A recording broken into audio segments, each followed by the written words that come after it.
everybody, to another episode of the London's Pretty Cool podcast. I am one of your hosts, Patrick Briggs. And I am the other host, Aaron Briggs. And today we are talking to a very special guest. This is a business that myself and Aaron have been going to, it feels like our whole lives, and I've had the opportunity to visit it in other, working with the Upper Thames River Conservation Authority and other instances in my past life. They've had very humble beginnings, as they say, opening in 1963. We're talking to a daymaker, which we're going to get into what that involves. But this is a business, it's a family-owned and operated business. It aims to be your preferred destination for all gardening and berry needs, but it's much more than that. And that's why we're going to get into it. We're talking to a very special guest, Will Heeman. We're talking to, and we're going to talking to him about Heemans. Could you guess from his name? Woohoo! Well, yeah, no surprise with that one, eh? Thank you very much for having me. It's very cool to be here and to talk with you guys. And yeah, as you said, like, my name is on my shirt. It's on the front of the sign, and I think I look pretty great for being like 95. But the Heemans was started by my grandparents back in '63. So if it feels like you've been coming here a lifetime, then that's amazing. I'm very happy to hear that. But yeah, as the third generation of Heemans, we've been around for a little bit to be able to have a little bit of an impact on some people's lives, whether they've been growing up, coming out, or they've just been doing it with their grandparents, whatever, for a long time. So it's really cool to be here and to chat with you guys. No, thanks so much for taking the time, Will. Like we were saying beforehand, and like I said in the intro, we've been going to Heemans our whole lives, so this is a really cool opportunity for us to get a bit more educated on a business that has been a part of our lives for so long too. So thanks for taking the time today. We appreciate it. Yeah, well, I look forward to giving the dirt on Heemans and getting into it a little bit. It's very funny. Before we get into it, like, it's funny because one of the ways that I know that I am getting wiser, I don't want to say like getting older, but like when we're interviewing people, it used to be that we would interview like people who are just like maybe gonna get a first job at Heemans, and we're like, okay, so what's your favorite part? And they might say this or that thing, but now every single person like, oh yeah, I've been coming out there for years, getting the Sundays and like doing all that stuff. But then I'm like, okay, so I can age mark them. Like, we didn't have the Sundays when I like at this point. So that you're just like getting older, because now that's like the touch point that every kid when they first start coming out to Heemans remembers. So it's awesome. Nice. We asked, excuse me, I should say, I mentioned in the intro that you're a daymaker. Now, we talked about what that was before the episode started, but do you mind letting the viewers know, what is a daymaker? What's your role there at Heemans every day? Yeah, so we're being a family business. Our focus is more on making sure that we're doing as great a job as we can with serving our customers and our guests when they're coming out to Heemans. And so one of the things that we did, when you get to make your job titles whatever you want, we put it right in the title of our staff that work here, that they are a daymaker, because our primary goal is that we aspire to make our space your happy place. And one of the things that we like to have and that we aim to have is that every time that people leave Heemans, they leave happier than when they first got in there. Because at the end of the day, we're selling happy products. Nobody is telling you like, you have to go and buy strawberries today. I'm really sorry about that, but you have to go and pick up some cider. You might get some tomato plants or whatever. Is usually like a happy experience that people are choosing to do. So one of the simplest ways that we could communicate to our staff, like their main purpose, their main job when they're here, is just to make people's days a little bit better. So we call our staff daymakers. And so I get to be the chief daymaker because heck, why not? I mean, when you're a family business, you get to make your title, make it something fun, right? Heck yeah, absolutely. Absolutely. So like we kind of mentioned all throughout, Heemans has been open since '63 for as long as we can remember. But Heemans started a little bit before that. There's this whole kind of origin story of your grandparents getting the land and what it's become today. Do you think you can give us a little bit of like the highlights of this fantastic origin story that is now Heemans? Yeah, it is. It was really like a love story. So Heemans started off with a bicycle trip across Holland to the next town over, where my grandfather had got on his bike after buying 2 tickets to Canada, and went over to my grandmother's, who he was dating at the time, and he's like, "Hey, do you want to get married and move to Canada with me?" And she's like, "That sounds great." And so they ended up getting married, and their honeymoon was, they got on a boat and they came to Canada, and that was back in '58.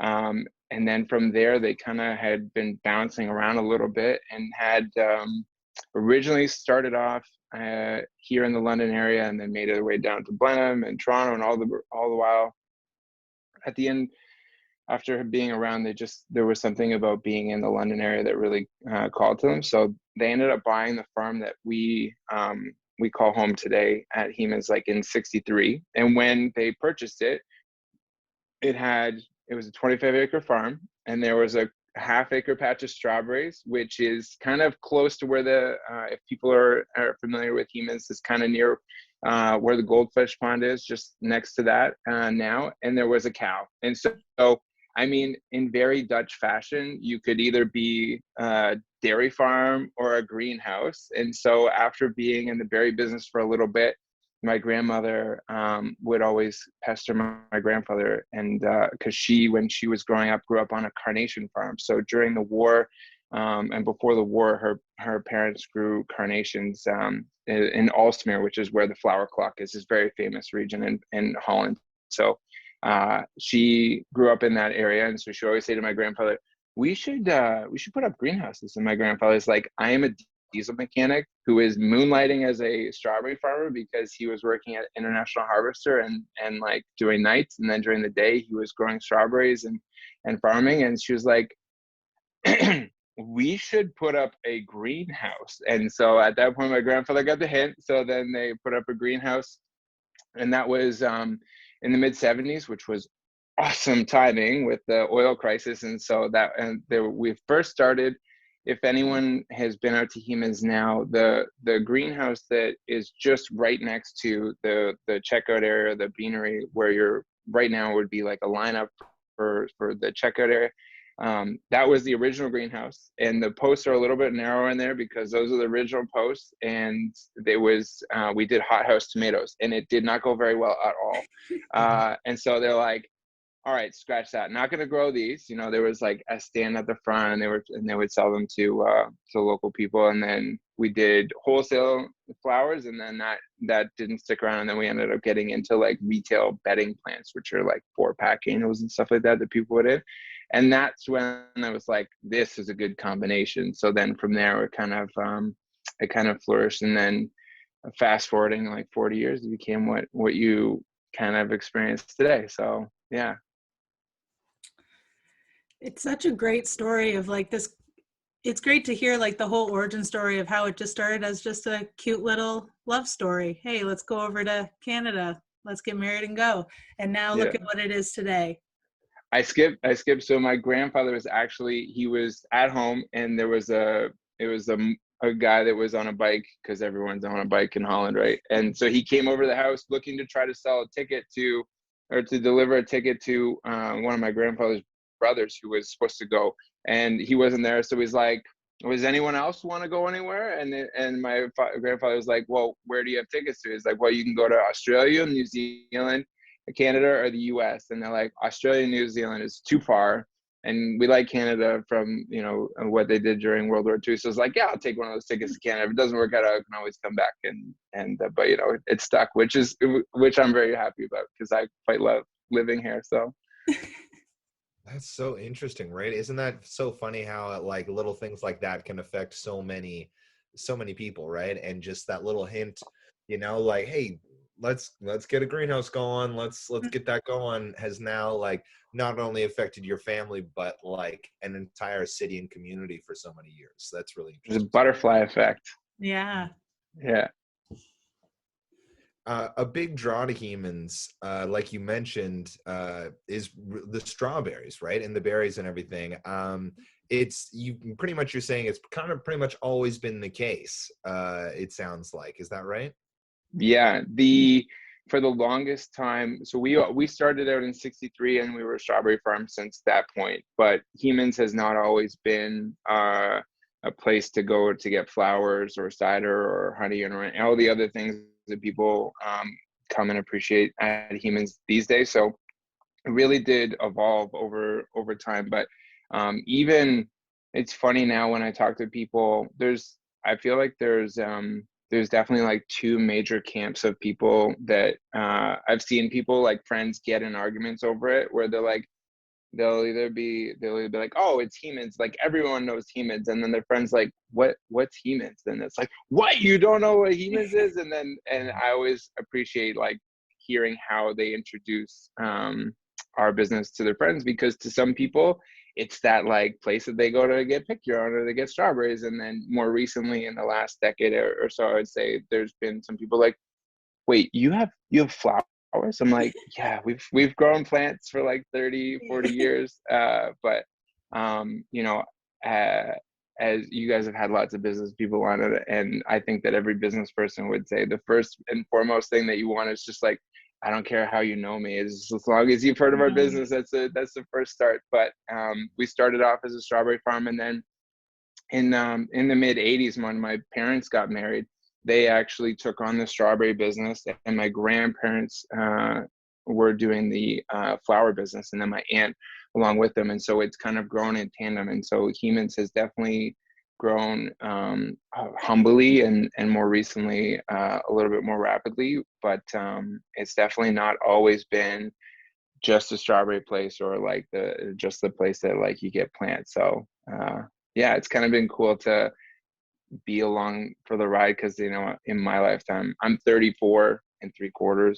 but not that anyone's counting, but you know, so I have seen it like from the days of before we had ice cream and before we had anything other than, like, when I was even 13 years old, like Heemans would basically, you know, we only grew strawberries for 5 weeks, and then we'd have the rest of the summers off, and then we started growing raspberries, and then it's like, okay, that went a little longer, and then we had everbearing strawberries, and it used to be that we were really only busy for a few months, which my wife is very famous for reminding me that when I met her like 12 years ago, I was like, hey, we have this place, we're really only been for like 3 months, so but the rest of the time, like I'm really going to be available, and it's like chill. And she always hits me, she's like, you said you're only busy for 3 months. I'm like, you know, at the time that was what we do, but now we try to have something for everyone, like, you know, as close to 12 months as possible.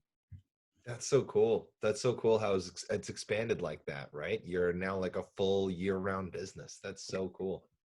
Yeah, it's been very interesting, and like with that, you know, we've been able to serve new people, and like, or serve the people that we have in like new ways, and which is always really nice to be able to kind of meet their you know, meet their needs in that way, because you know, we never really set out to, it's like, we're going to do this and then that's going to help us to grow our business. We usually, almost every single idea that you can think of that you might like at Heemans has always started with a conversation or 5 of people being like, it would be really nice if you ... and then we'd be like, maybe we could do ...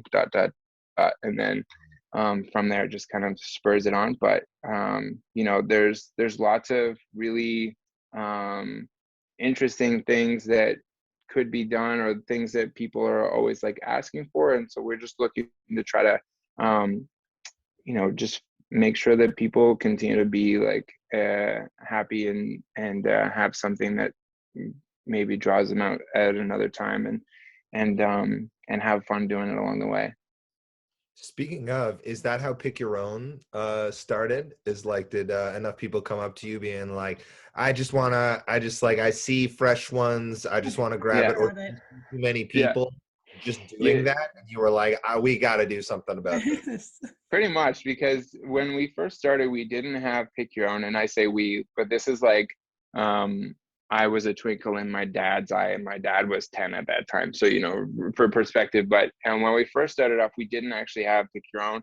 And then people really wanted to do that. And I have this really cool image of just like a ton of cars, right, where there was our main shop area where people would come in. There used to be an old building that was there, and all of the area in front of it is just grass, and people are parking on the grass parking lot, and all the gravel parking, we didn't even own that. It was like not even a thing. And right behind where all the greenhouses are, that was where the strawberries were. So you'd walk like 30 feet, and then you'd be picking the strawberries, and you could see all the roadways where people are picking. But like the biggest difference is that in the 70s and 80s, it was like people were professional.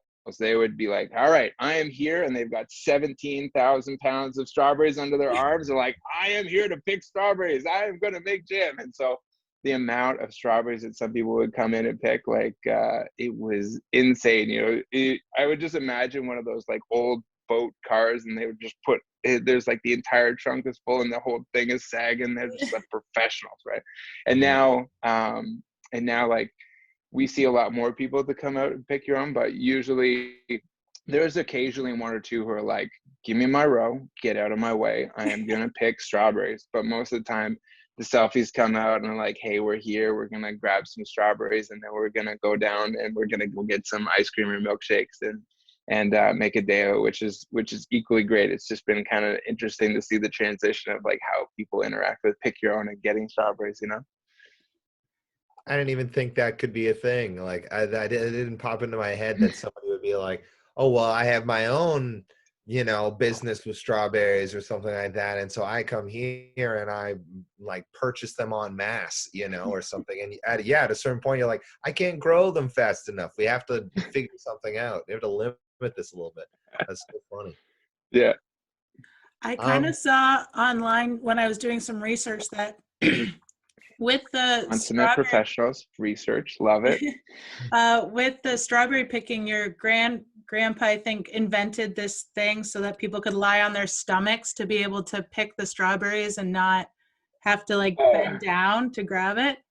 Yeah, so my grandfather and then my father are both diesel mechanics and like really good with making things, and even more recently we had shared like how we pick or how we plant strawberries, and we have like the planter, and my dad made that, and a lot of the equipment that we have, because there's not a lot of strawberry farms out there, and to find a niche of like, I'm going to be an equipment maker for a strawberry farmer specifically is a very narrow lane. So we've been making that, including going back to this this platform. So for all those listening to the pod, if you envision basically a long platform that might be like 80 feet long, and then it's got a deck on it, so you can dangle, you basically lay out, and then you can dangle your arms forward, and then you've got a resting spot for your chest and your chin.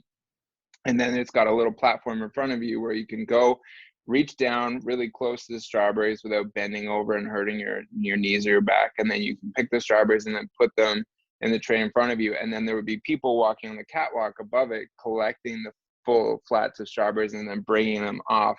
And then it would all be, there would be like a little motor that would run on the side to help it drive. And it's basically just going in a straight row. And yeah, so when one of the really like nice things, when my grandfather passed away a few years ago, we had a lot of people we've always had people who come up and they're like, my first job was picking strawberries for your grandfather when I was like 12, or like doing whatever. And then even my neighbor just two over, when I moved in, that was like one of the first things she said. She's like, I picked strawberries for your grandfather. He thought it was great. I had the longest nails. He thought I was the best strawberry picker because I had these like long nails that were perfect for like plucking the calyx, like the stem off. And she was like, I had the best back leg tan, but like the front was a little lighter. But so when my grandfather had passed away, at his funeral, like some people had brought photo albums to the funeral, and we were going through like old photos of people, and even now today, if anyone's been and you look at the dock, and so there's a dock that we have next to the pond that's next to the display area with the hill, and it's got fish in the pond, and you can kind of see them, and we'll feed them and they jump in crazy.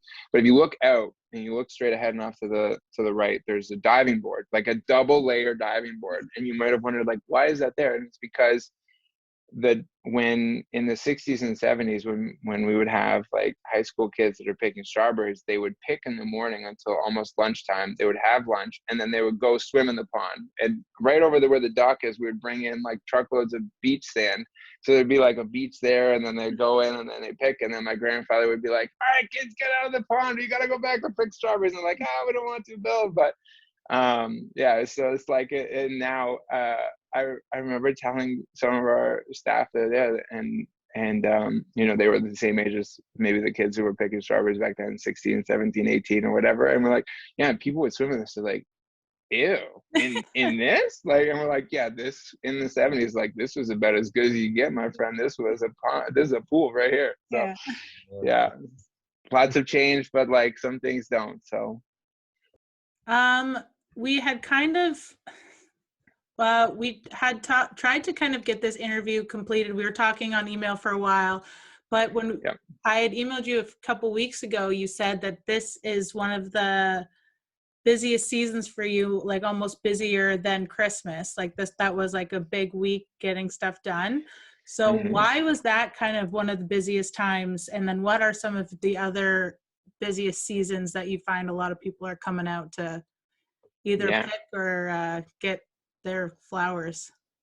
Yeah, so the time that you're referring to was, I think you reached out and it was like the Thursday before May 24. So that is for people. We have different kinds of customers. We have people who come out regularly. They're like, I'm gonna get some plants, I'm gonna get some strawberries later, I'm gonna come back for like my fall porch package, get some mums or whatever. But like, if there are some people out there who are like, I go to Heemans once a year, they do the pilgrimage and they get their plants for the garden. And so usually in this part of the world, May 24th or the May 24 weekend is usually when people will do that.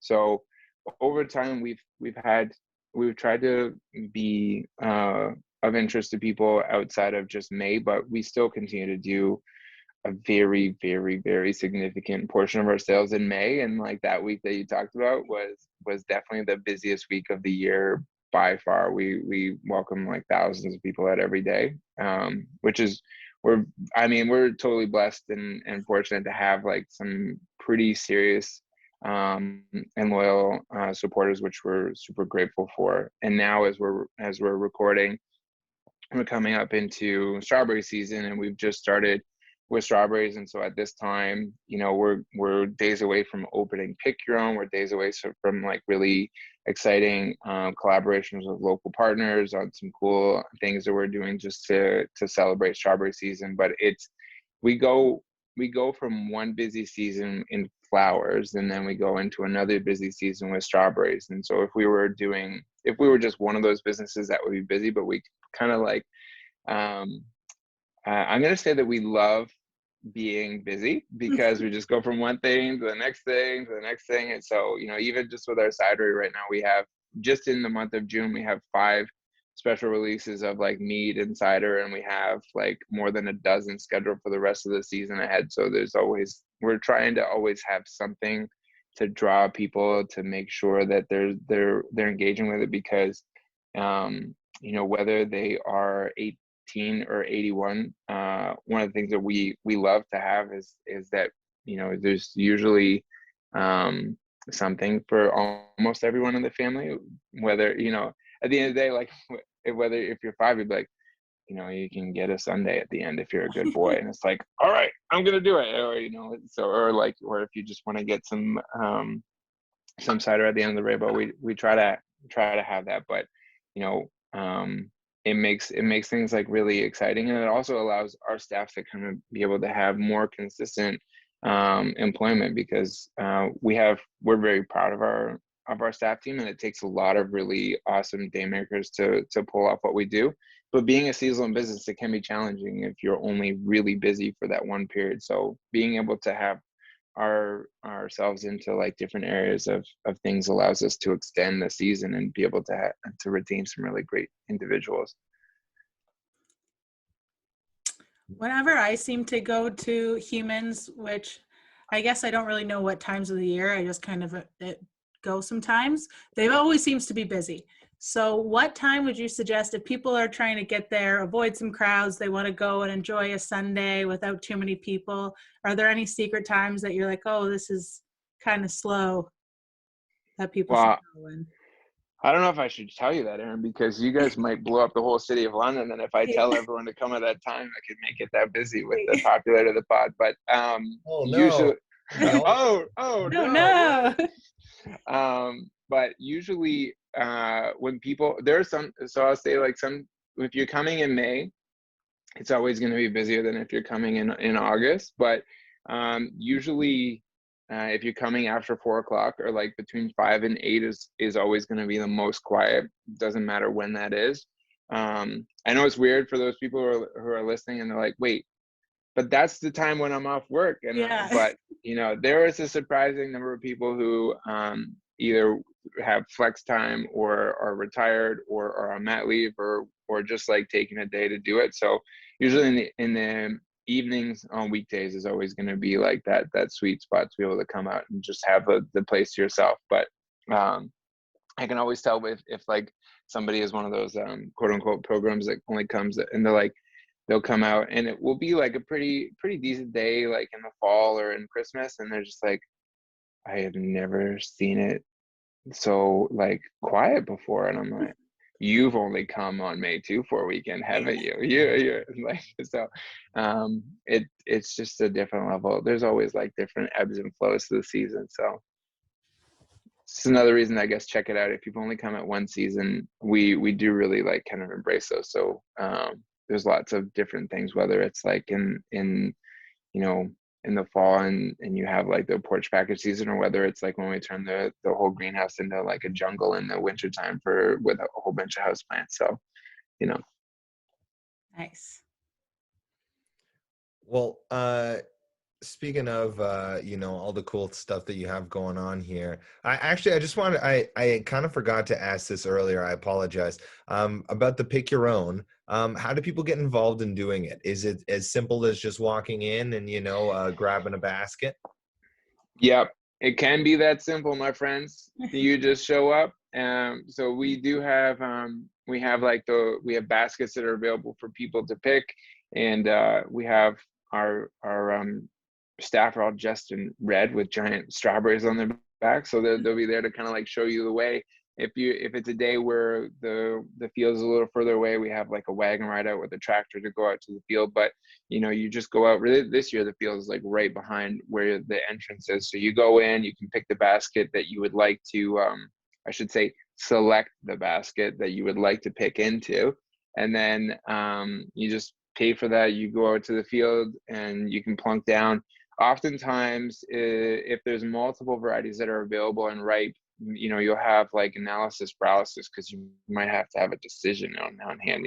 When we generally assume that our fans are berry connoisseurs. Like if you want to just like get strawberries, you can go to the grocery store. But if you go onto our website, we have the variety profiles and we have all of the different tasting notes for them. And this one is better for this, or this one is better for that. Because if you think about it, there's so many varieties. If you were really pressed, you could probably name a few grape varieties. You'd probably be able to name a few apple varieties. You might even know like a Bartlett pear or a Bosch even. But only the fans of Heemans might know the difference between a Jewel or an Albion strawberry. So when you get in there, we will be able to say, you can go pick over there and you can pick in the Wendy, or you can go over here, you can pick Myra, or you can go over there and pick Jewel. And there is a difference, but you'd be able to do that. And then when you're done, you just get up and you get back to your car.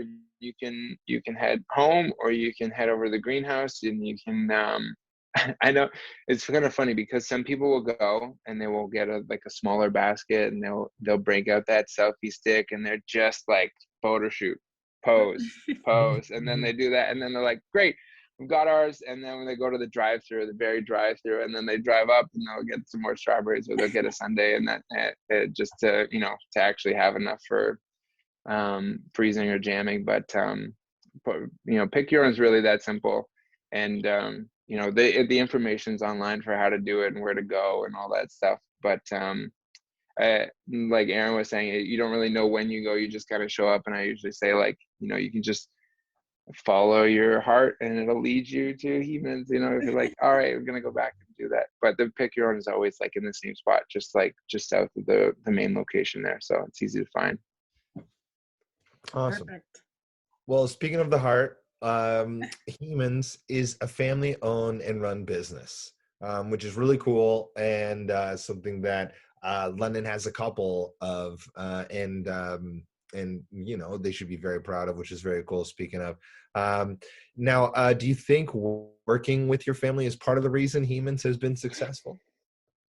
I think that it is. We were just having a conversation about it the other day about, what are some of our strengths, and, after we talked about like great fans and great supporters and great staff. And at the end of the day, one of the things that I really appreciate about working with my family, there's 6 family members who are working directly in Heemans right now, along with, we have about 150 staff at this time.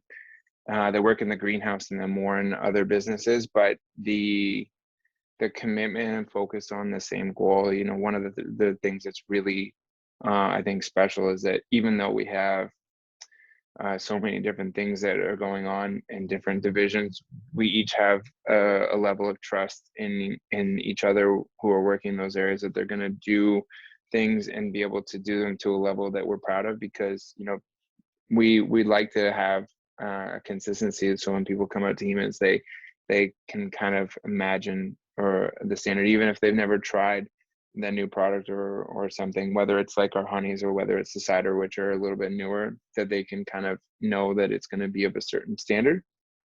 And then also just knowing that you have that trust in each other, that you're on the same page in terms of like what your goals are, what your aspirations are for the business.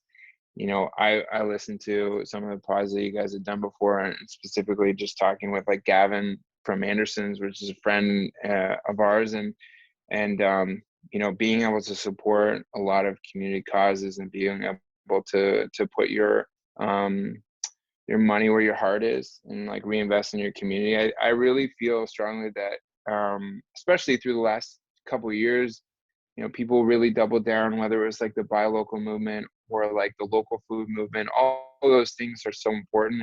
And as a business that has been on the receiving end of that, and like the last couple of years have been very, I'm going to put air quotes, interesting, but through all of that, like our community has been there with us like 110%. And I can't put into words how appreciative we were and are of that. And so when we sit down as a family and we reflect on that, we're talking about what kind of community we want.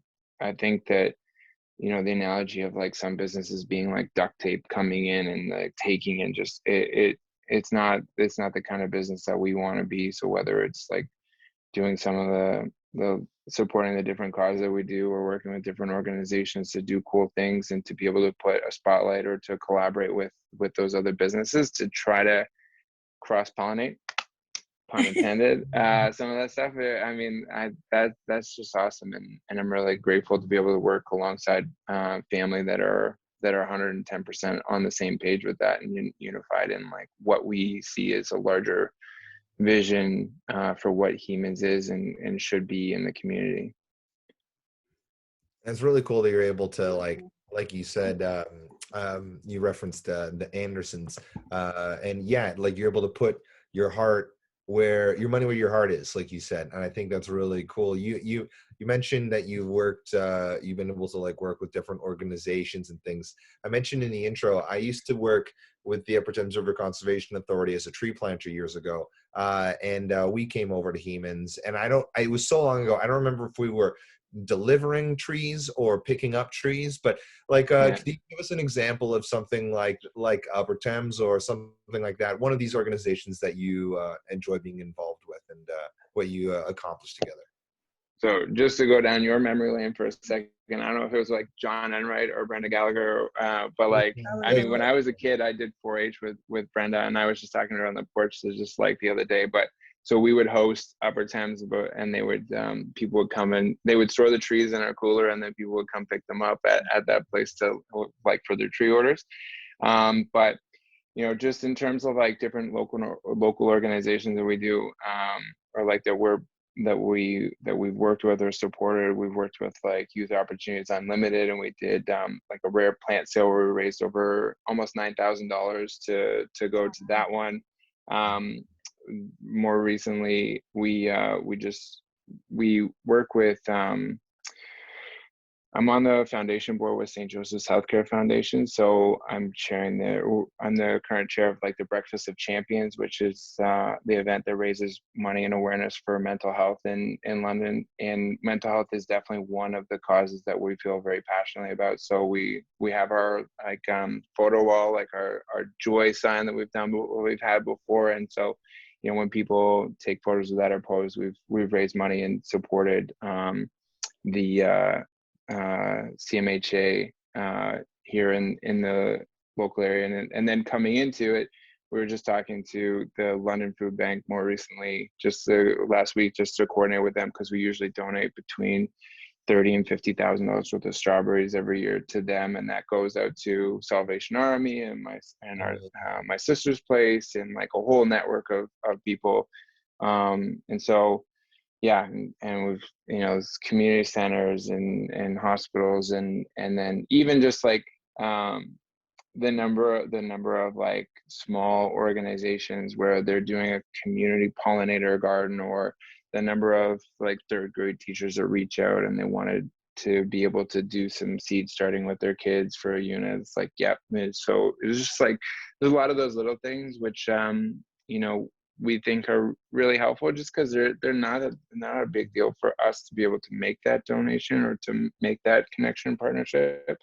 But it's really neat to see some of the ways that it impacts those people, and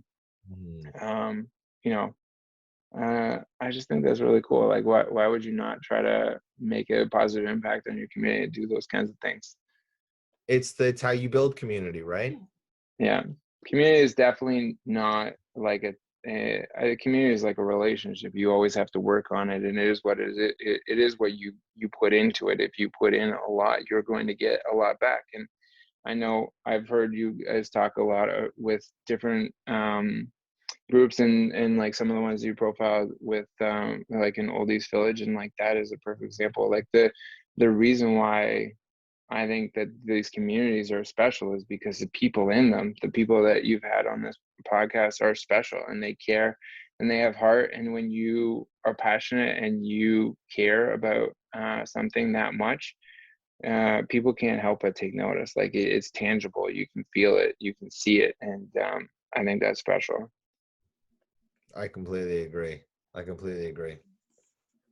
Could you name a positive and a negative, if there are any, about working so closely with your family? So one of the things that is great is that you get to, as I said, have like a really great level of trust and support in the people that you're working with, because you like my name is on my shirt. It's on my back. It's on the sign, and so you're very united in like what that means to be doing that, and I get to see them all the time as well. Maybe if I didn't like my family, that would be the negative, but I quite like my family, so that's a positive. The definite negative, I would say, is that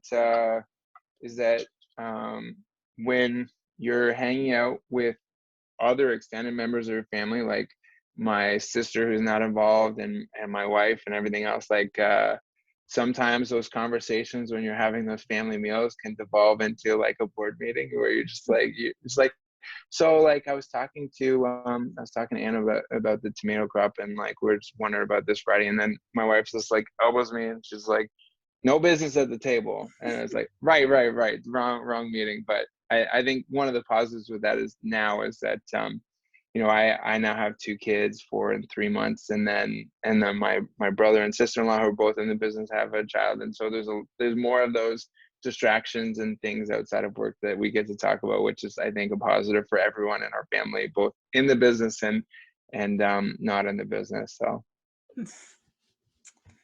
It's good to hear that even the negative is still a pretty good, big positive. There was nothing really that bad that was going on. It's just, oh yeah, sometimes we talk about business during family I don't know. time. You're not my wife. You can talk to us sometimes. She's like, listen, can we not just like talk about the turkey or like talk about any like, Anything else. yeah. Oh yeah, I'm sure it gets a little crazy. Absolutely.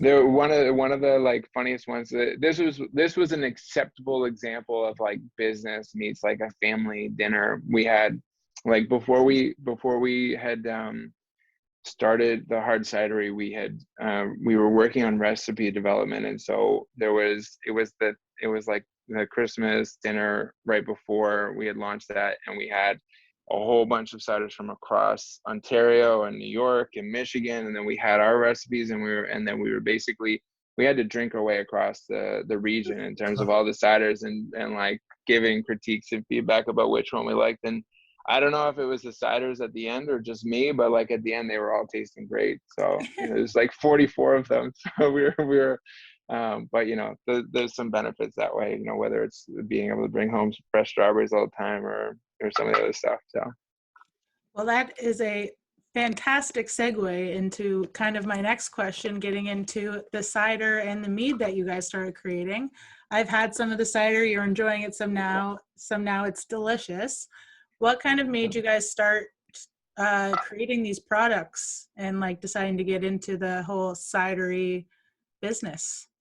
yeah, it's a great question, because of all the things that we do, it's certainly the one that's less of a segue from what we were already doing. But with I had previously mentioned my brother and sister-in-law, Tom and Susan, who before they got married, when they first started dating, Susan actually, funny enough, grew up on a strawberry farm as well, because there's only like so many strawberry farms in Ontario, and to find two kids that grew up on a strawberry farm, age appropriate, that like fall in love and get married is like is his own like fun love story. But she was in the beverage industry, and she owns an experiential like tourism company, driving people around to breweries, cideries, wineries, and distilleries. And so she was very familiar with that. And my brother, before he joined Heemans, was worked in the agriculture industry, and he was calling on every horticulture farm from up in the Bruce Peninsula all the way down to Windsor. So he had really kind of seen the whole region, and knew and knows like just a ton of people in the industry. And so when we were looking at it, one of the things that they were really passionate about was cider, because Susan has a like gluten intolerance, and so it was just one of those things. She'd always have cider, and there's no cidery anywhere nearby London at all. Mm-hmm. And it was just one of those things where we were looking at that, and we just thought it was like cider was just something that we really appreciated as a family, and a lot of people in the community did, and you're always kind of reaching for something that wasn't quite local. Or I remember one of my first ciders that I liked, which I now I'm gonna look back at that as like I didn't know then what I know now, but it was like Summersby, and I was like, this is great. Now I have Summersby. I'm like, oh my god, it's just sugar. Yeah. But that was a few years ago, and we and so in the it's very interesting with the way the regulations work on like what constitutes like what you have to be to start a cidery. So we had the fruit acreage. We don't have apples, but we have contracted with growers that provide us with just a ton of different apples that we use in all the different ciders we use. And then you talked about the meadery, which for people who are listening that don't know, mead is alcohol derived from honey. So another like way is, some people call it honey wine. It's one of the oldest beverages. It goes way back. Like the friars, when they were keeping bees and they were doing that, they were making mead, baby. They were in the booze business. And so Knight's Tale, like the yeah, Knights and yeah. Kings, that's what they were.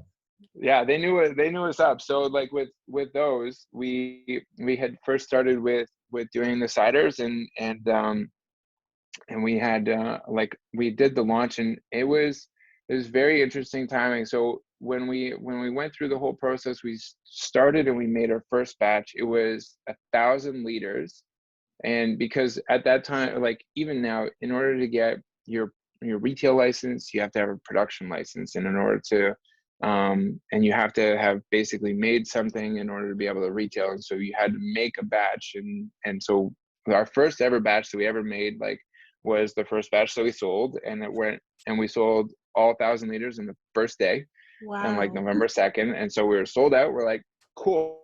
So we put the like closed for a little while on the cider thing, and then we came back with them in February of 2020. And then so we had like a launch in like in that period. We had like our core four, which is like our staple four that we aim to have available all the time. One of which is like our berry blush, which is like I mean, it's like Heemans in a glass, really. It's like strawberry and raspberry. It's got like this nice like pinkish hue to it. It's definitely not number one seller. So now we have Heeman cider in like over a dozen bars and restaurants in London, and so Wow. that's like on tap, and so you can that's our like flagship one, I would say. But even with our like ambrosia, which is like made with ambrosia apples, it's technically a cider. So if you're really in that, cider is a mead cider combo, and so that was our dovetail like segue into making meads. And then so we have done that and launched a few more, and they've been really, really popular. And with the meads specifically, like we have people who will drive 2-3 hours to get them, because there's only 7 meaderies in the entire province, and so of which we're one. And so that there's a lot of really interesting opportunities with that, because we have over 100 beehives at Heemans as well. So that's where like our honey and all that goes, just either the honey that we have out for sale or that goes into making the mead is from. And this year we've just put up a brand new production facility, which is really going to allow us to take things to the next level. And as I said, like being able to do cider and kegs and all that different stuff. So we have just a banging lineup of ciders and meads to release later on through this year. So we're really excited about it, because there's a lot of really cool recipes that we've been able to work on, some of which have won some international awards. Like one of our first ciders we ever made placed second in Ontario, like the cider competition, and we'd never made it before. It was like the first recipe, hadn't even been released, and so we're like, all right, this is pretty cool. So I mean, it's at the end of the day, like our biggest thing with that is like, if people like it and they appreciate it, then that's like really what we aim for, because there are all kinds of different cider taste profiles. And so that's why we have a lot of different ones out there for whether you're the person who wants to enjoy it by the pool, or you really want to hold that sucker up and you want to analyze and squish in your mouth and really get into it. The dry to sweeter, we like to have something in there for everyone. That's so cool how much it's expanded and how big it's become. You know, just like, yeah, that it's like the fact that it's on tap around the city is pretty amazing. Yeah, it's really yeah. I when I was listening to one of the podcasts that you'd done with the brewers, where they're talking about like their goals, we when you first start out and you do your application and to be a cidery, you kind of have to put your projections about how many liters you're going to do and what you aspire to do. And so after the first year, we were talking to them, and they were like, so do you still feel like you're on pace for your 5-year goal? We're like, well, we've already doubled that, and it's been 12 months. So yeah, I think we're good. I think we're good. Yeah. But so yeah, it's been really interesting, and it's you know, it's been something that kind of works well with people being able to grab it while they're out. And that's where, you know, we really feel like if it's something related to flowers, flavor, or fun, then that's something that we at Heemans can get behind. And then whether that's like our food trucks events or like different different like produce and like products that we have, like if you know it's related to having some fun, having some like great flavors, or like you know, anything planty related, like we're here for it, you know. Just like you're the king of segues over here, because this is just another perfect segue into our next question. You're referencing the fact that there's so many great things that you can do at Heemans, and it's something that we've been talking about through this episode. But you can make a day of it, you know, like Heemans has It's kind of somewhat on the outskirts of London, but you can absolutely, honestly, London's been branching out so much. Who knows? It'll eventually be enveloped, I'm sure, soon enough. But Yeah. you can make the trip out. What would you suggest for your making the day at Heemans? What would your plan be? You've got the cafe, you got the Yeah. ponds. Yeah. So if you were to come out, so some of the main things that people usually come in when they're taking in Heemans, depending on when you're coming out, like we have the place is big. We have over 80,000 square feet of retail space, and then we have over 180,000 square feet of greenhouse total. So we're doing a whole bunch more production in the back. We are a grower, so I would plan to really take it all in and be able to kind of browse. One of the nice things is there's a lot of covered area, even if it's raining, and like a lot of flat areas, because as we started off at the beginning talking about, we have a lot of people who have strollers, like my wife, when we're like coming out, there's as many strollers as there is people in like walkers, which is, I think, a very healthy balance for a business. But when you're coming out, for sure, if you need some plants, I would head to the back, because at the back, outside, if you're going, leave the first greenhouse. Yes, there's like multiple greenhouses. Leave the first greenhouse, go outside. We talked about those, the dock.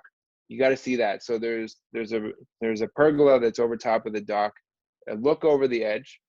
There's right now at this moment, we've got about 200 rainbow trout that are over 2 feet long. They're huge. Wow. And so we're gonna be fishing those out and doing something for charity to raise money for that, and restocking them because they're getting quite big.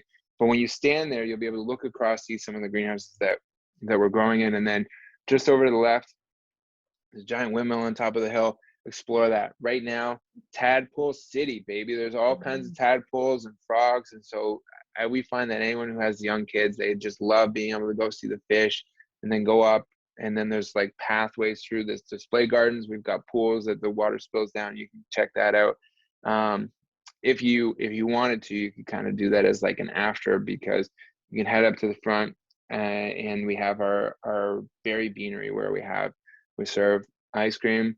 So in that area we have vegan ice cream from Bake Vibes here in London, and then we have like a frozen yogurt or like a regular ice cream, and we have I feel like we have the core flavors that anyone wants: strawberry or raspberry sundae sauce, and those are the only two we got.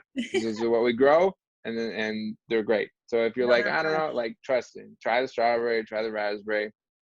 Maybe like a pro tip, raspberry with the chocolate ice cream is money in the bank. And then, or you can grab a milkshake. And then we also have an espresso machine. We've got a beautiful red espresso machine right out of Italy. And so we have fire roasted coffee in there. And so whether it's like flat white, which is my go-to from when I worked in New Zealand, just pick that one up, love that. Or whether it's, any one of our like our berries and cream is like our go-to favorite for most people. And then we have the ciders that are kind of up at the front. And then if you go outside, there's a nice big tree, perfect for climbing. Don't climb it, but it's like you just see it and you'd be like, that's the tree Will was talking about. And you can kind of go out there and like have like a little picnic or hang out in there. And then hopefully, depending on if you come out, the whole greenhouse area and that dock area is licensed. And one of those COVID things that kind of like messed with our plans is that we are licensed to do like tasting experiences and be able to kind of like serve like cider by the glass and do all that stuff. So we're hoping to be able to do that again soon. But and then if the timing is right, people listening to this, Pick Your Own is going to be open any day, and so you might be able to do that and then the other part. So yeah, lots of cool stuff. So Great. awesome. You can make a full day out of it. I feel like that could also be 2 days, 2 full days out there. Yeah. I didn't talk about the house plants and all that stuff, but like, if you follow us on social, then usually people will be able to kind of see if we have some cool things that are happening. But just, in the month of June, we're working with 3 different breweries that are doing like their take on different things. So we have a cool beer with, I know Aaron, you love Storm Stayed. And Yeah. so we have a Storm Stayed partnership collab, and we have one with Nice. Forked River, and we have one with Anderson. So each brewery is going to be doing their take on like a Heeman's berry, which I'm really, really excited about. And then we always do something really fun with Boxcar and be able to do the strawberry donut, which was like low-key famous, I would say. Last year it was kind of it was pretty damn good. And so we have something really cool cooked up, so that's gonna be happening like next Tuesday, depending on when you're listening to this, but like it's gonna be right around when this comes out on the 21st. So it's gonna be something to get real excited about. Awesome. That's super cool. Very exciting. I have a bit of a personal question now, having the chief daymaker here. I live in, now I'm going to ask you about a little bit about plants. So Okay. my apartment we have like nice windows, but we don't get a lot of sun. It's just not a very, like, so, and I feel like a lot of our listeners probably are in the same situation as me, either in basement apartments or have other things like that. What is your suggestion for a type of plant that's low maintenance, can just kind of sit in the corner in the dark and be okay? Yeah, it's a great question, and as you mentioned, Aaron, like one that we do get quite a bit. So there's a few plants that I usually say are like go-tos for people. So if you are looking for something that's going to give you a little bit of height, and I say a little bit, not like a ton of it, because most plants do get a little tall, like sunlight, and if you don't have very much, then that's going to be a challenge. But snake plants are going to be awesome for that because they can tolerate really high light or low light, and you only have to water them like once a month. If you're hanging out in like a dungeony space where like you're lucky to get a lot of light, then they're going to grow slower. So you could get away with, I've seen some cases where people don't water from like 2-3 months. Another one that's really awesome is just like, oh yeah, when was the last time we watered that thing? And you almost have to set like a reminder on your phone, pay water bill and water snake plant. But same with the ZZ plant. ZZ plant, I think, is like super cool. It looks kind of almost like rubbery, and they've got this really cool vibe to them, and they have these giant tubers that are actually below the soil level where they hold all their water, and so they can go a really long time to go with that. One like little pro tip with those is that they actually love to be root bound. The more tight they are to all the other tubers that are down there, the better. So if you're seeing like literally your pot is bulging and you're like, why is my pot the size of the shape of an egg where it's like elongated? It's totally fine, because they just love it and they thrive when they're like that.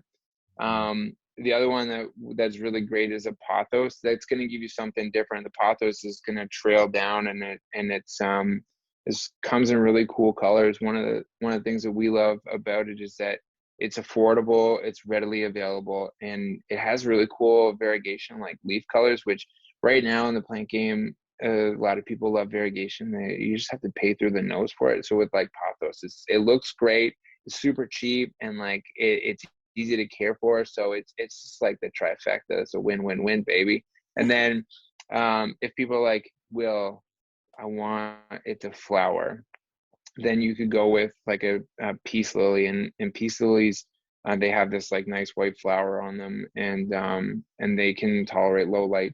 And if anyone is like, well, how much light is low light? I would say if you close all your doors and your window is what it is, like if you just leave your room exactly as is, close everything, turn off the lights. If you could read a book in the room that you are in, then you could have one of the plants that I just mentioned. That is enough light. And I think that I hope, I'm gonna go back and rewind on the tape, but I hope that I said tolerate, not thrive in, because most of the plants are gonna be like, Aaron, I love you, babe, but like this is not enough. And it's like, so they're gonna like suffer quietly through that, and rather than be like, I love it here, but they can do it. More They'll light is better, survive. but like, you can just get one of those pots. It's like, I can't survive. It's like, that's your optimism there. But those ones are usually really great. Another one that you can maybe try is like a spider plant, which is, again, like, I mean, you can't get much cheaper and readily available for that, but they have these really cool spiders that actually hang down. So when you see them as like a little baby, they're kind of like green and white, almost elongated finger looking things, and then they trail down, and then they have these little pups which look like spiders, and that's where they get the name from. But they're really cool, and on all of those are going to be pretty easy to find. They're all like very common, and they'd all be great if you have that kind of space. If you really got it and you really want to push it, some of like the Dracaenas, which are like these tall, narrow things, they work really well, because most people are like, I need something tall, but I don't want it to be like huge, and I have no light because I want to put it in a corner. Like they might be like, I have this south facing room and it's awesome, and so I'm going to put it right in the corner. I'm like, great. So not in the light at all, because it's like set in the darkest corner, like away from that window. But if you have that and you really want to try something like a snake plant, or those Dracaenas might be able to tolerate that. So hopefully one of those work for you guys. Yeah, Great. absolutely. Lots of great options. I love getting anything that can survive long enough to just make the place look a little bit nicer. I was thinking about it while you're talking about it. We have a tendency to, I can't think of what the plant's name is called, but we'll just like cut off limbs and put it in water and just like keep growing it elsewhere, and it just, as long as we have more plants growing elsewhere, like that's the deal, kind of thing. So yeah, man, water propping and like propagation, you are like, show me that thumb. That looks a little green, my friend. It's like you got it going on, eh? Yeah, that's awesome. But I mean, there's a lot of fun with that, like in terms of like when you're a plant parent, to be able to like kind of expose yourself to different levels of plant and parenthood, and being able to kind of like grow new ones and trial and experiment with that. But it's like, it's the fun and like the journey of it. And so if people are like interested in that, I think it's great to really kind of play around with it and get into the depths of it, because I will be totally frank with you guys here. Don't tell anyone, just between you and me and the listeners. Like, we have killed a lot of plants at Heemans over the years, like a lot. I was at one of the master gardener meetings. They had a master orchid breeder. Okay. And one of the people in the group asked, so how do you become a master orchid breeder? I really want to know. And the guy's like, do you really want to know? And they're like, yes. He's like, you kill 1,000 orchids. And after that, over that course of time, you will become an expert, my friend. You'll become a master. But so our goal here with the pod now, and like just with like, our daymakers in store and our social media, being able to try to share some like educational tidbits, and like, please direct message us with like any questions that you have. Like, that's what we have. We have a team of people that just answer messages and try to like be able to help with that kind of stuff. But our goal with like plants is to be able to match people's education with their passion. So we might have a passion for something, but that doesn't mean that you would become a subject matter expert or like all at one time. So if we can help to bridge that gap quicker, or to help you avoid some of the pitfalls that we have like stumbled into over the like 59 years that we've been in business for, like I that would make me really happy. So that's one of the things that we try to do, because nobody wins when you fail. It never feels good to fail. We always want to try to like have fun and be successful, right? So absolutely, you guys are the sommeliers of strawberries and berries and plants in general and everything, and just like good days. Yeah. Well, before we get into the London-based questions, because we are the London's Pretty Cool podcast, is there any upcoming events? You did mention some pretty cool collaborations with your cider, but are there any upcoming events or special crops coming soon that you want our listeners to know about? I think that the main thing, I mean, I would be remiss as a strawberry farmer to not say, like, right now is strawberry season, people. Get your strawberries. It's strawberry season. This is really like right now is going to be the peak of the season. We're coming into like really good, really great strawberry production. And this is an awesome time. I mean, I couldn't have timed it better for when this is coming out, to talk about when strawberries are really going to be in season. I promised Aaron when I said I couldn't do May 24, I didn't do it with the intention of this, but and we have like those we have those new meads that are coming out and ciders that are coming out, as I talked about.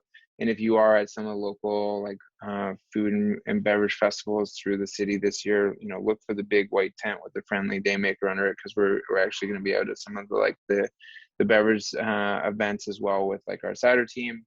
And then, you know, within maybe a week or call it 2 weeks, we're going to have like local cherries and our raspberries will be ready. And then it's just like a flavor fiesta like going on. You know, you got like one thing after the next, because strawberries is definitely, you know, like the best fruit, right? I mean, like everyone's favorite. I'm smiling, and then but then you just have like all these the next things that kind of come down the pipe from that. But in terms of different events, we're working on doing like actual cider tastings at the greenhouse, like we talked about, so you can look for those. And then, you know, our food trucks on the farm are definitely coming back, like starting the end of August, and we do those all through. And you know, that is usually part of people's like fall experience. But pick your own strawberries, ready picks, and like all the different like beverages that we talked about is like what I think people would be really able to like enjoy very soon. I love it. And it's obviously it's at Heemans on social media and everything for easy access. You know, you Yeah. guys have got the names. You know, it's not Heemans 1 or Heemans 12 or anything like that. No, the only thing I don't got is a direct line to Tim Cook. So if any of your listeners know Tim Cook, we can get that autocorrect in there so that your phone, when you're typing in Heemans, doesn't go, do you mean Herman's? You'd be like, yeah. come on, guys, I live in London, Ontario. People who are typing in Heeman know that they really mean that, not Herman's. But yeah, so just if you Google Heemans, you'll find us on all the spots and be able to find the location. So Awesome. All right. Well, we're going to get into our London-based questions. Will, thanks so much for giving us such an incredible backstory and just like great resource of knowledge for the Heeman's history. So thank you for that. But now it's time for the London questions, because we are London's Pretty Cool podcast. So, Will, where is your favorite place to eat in the city? right now it's Company Bar. I love going out to Company Bar, and I just think that they do some really like fun things, and yeah, big fan of the flavors there. Love it. Love it. I got to try Company Bar. That sounds great. Oh, Wolf Brothers. Yeah, it's one of the Wolf Brother collabs, and I mean, I hear they got great plants there too. Who knows though? Gotta go check it Yeah, out. I mean that I do. There's a lot of great ones as well, I have to say, because we there's so many great places. But like, put me on the spot as somebody who hasn't been out to eat anything since we had our daughter like back in February. That's the first place I'm gonna be hitting up. And what about your favorite neighborhood, as we are the city of neighborhoods? Oh man. So I would say in terms of like having like for a place that is distinctly unique, and I have to go with the Oldies Village, being that Heemans is EOA. I gotta say that one, I just love the optimism, the vibe, and like what's going on there, and being able to see the great things that are happening now and like where it's going. Agreed. I completely agree. Is there a London small business that you couldn't live without? Obviously, excepting Heemans. Oh my gosh, there's so many. But right now, my son and I, one of the deals that I made with my wife is that I would try to start taking a day off. And so I kind of said, no, I can't do that. But how about if I do 2 half days? So Tuesday mornings, my son and I head over to Boxcar and we get some donuts from Boxcar. So shout out to Carrie, and yeah, really enjoy that one. It's a good one. Boxcar where is that one again? Because it's not. So, is it in oh common? my God, I mean, that's a great question these days. They're just opening up locations all over the place. So they got the one downtown that's right opposite the Grand, right beside Church Key. And then they have the one that's up at Fanshawe Park Road in Richmond, just in and beside like I think it's Richie's in there. And then they have a new one that's opening up in St. Thomas. And then God, I can't keep up with what they're doing. Yeah, lots of places to find that. Just yeah. If you were to have a perfect day in London, what would it entail? Mm, you were catching me at a moment where my family time is very special time. And so I would say that going to a place like Gibbons Park and being able to take my family there and to spend the time there. My like on Saturday, my wife went with our kids, and they were there from 10 a.m. until 6 p.m. when all the snacks ran out, and she was like, Dax, we have to go home, buddy. Like, I've got no more food. It's dinner time. Like, we gotta go. But I think that any place where there was like those nice trails, and to be able to kind of like slip away and to be able to kind of enjoy the natural beauty of the city, and to be able to kind of be out and with the great community and people that we have in it, and just to be able to see my kids like having a really good time doing that is the exact way that I want to spend a day. Very nice. That's beautiful. Now, speaking of beautiful, there's a hidden gem in the city. That could be a person, place, or a thing. Do you have a hidden gem of the city? A hidden gem of the city. It's a great question. I think I'm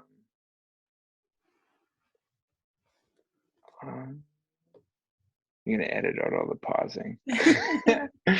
I would say I really enjoy. So when we went downtown, so my wife and I, when we got married at the Basilica downtown, and so we made a little scavenger hunt for people between the wedding and the dinner, and so it would just be like exploring that downtown area and being able to kind of go in. I love like just kind of walking through Victoria Park, and then whether it's like we really enjoy getting a coffee at like Reset Cafe, and then slipping over and getting like dinner breakfast at like Billy's, and being able to kind of like go over to the Middlesex, like old Middlesex like City Hall or like courthouse or whatever that's there, and being able to kind of like see that, and then just like looking over the Thames. There's not one that's kind of a region, but like when we did that, and we had I had friends from New Zealand and the Netherlands that came, and we're like, what are we going to show them in London that's like really cool that they would be able to do. There was that, and then we also took them to a London Knights game, which is a different experience, and they thought that was awesome because the score was 11-9. They're like, hockey is amazing. And we're like, yeah, it's not always like this, but yeah, I would say those. So some great ones. Now, it's about time for our final section of our episodes. It's time for the classic game in London's Pretty Cool podcast. It's time for this or that. Yeah. Woohoo! All right, let's do it. This is the classic lightning round game where we're going to give you two options, and you just got to pick one. Try not to think too hard about it, and we'll see Lightning where round. your Got it. Where your loyalties lie. Your loyalties lie. That's exactly right. Petey. Yeah. Got it. Okay. Jeez Louise. Okay, should have started harder for this. All right. You ready? Yep. All right. Starting with Western Fair Market or Covent Garden Market? Western Fair Market. Sunfest or Home County? Home County. Masonville Mall or White Oaks Mall? Masonville. Springbank Park or Gibbons Park? Gibbons Park. Fanshawe College or Western University? Western. London Brewing Co-op or Anderson's? Gavin would be so mad if I didn't say, but this is the toughest one. But I'm gonna go Anderson's because we've done a beer with them a few times. So yeah. There you go. Brown and Dixon or City Lights? City Lights. They were like one of our original like Twitter followers like a long time ago. So respect. Respect the city. Keep lights. that loyalty. Bike the Thames Valley Parkway or hike one of our environmentally significant area trails? My house literally backs onto that trail, so I can get onto it in like 10 seconds. So I'm going to say bike the Thames Valley Parkway for sure. For my house, which is like way up in Northeast, all the way to Byron, half an hour. Just like, it's really cool down to Springbank. Yeah, it's cool. Sorry, lightning round. Forgot. Sorry, focus. Fire roasted coffee or black walnut cafe? Well, the fire roasted coffee. The beans that we have at the beanery, fire roasted coffee. Gotta go with that. Lastly, Highland Theater or Mustang Drive-In? I'm gonna go Mustang because drive-in, can't beat it. Yeah. Can't beat this drive-in. Respect, I love Highland, but I mean, nothing better than like a drive-in movie in the summertime for sure. Especially now with the fam too, right?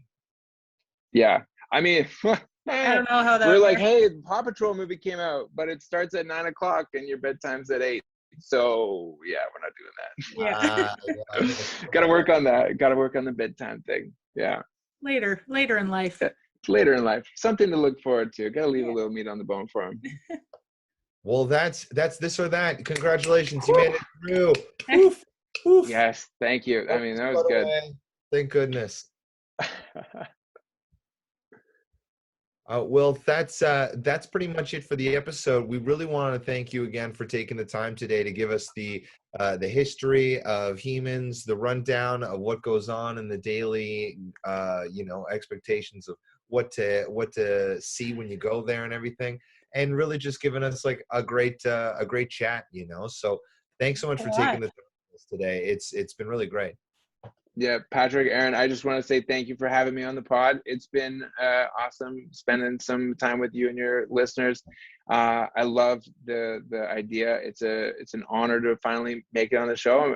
Might have to add that to my Twitter bio or something, like guest it on. But yeah, the pleasure's been all mine. Thanks for the chat, and thank you so much for putting an awesome spotlight on some of the very cool things that we have going on in London.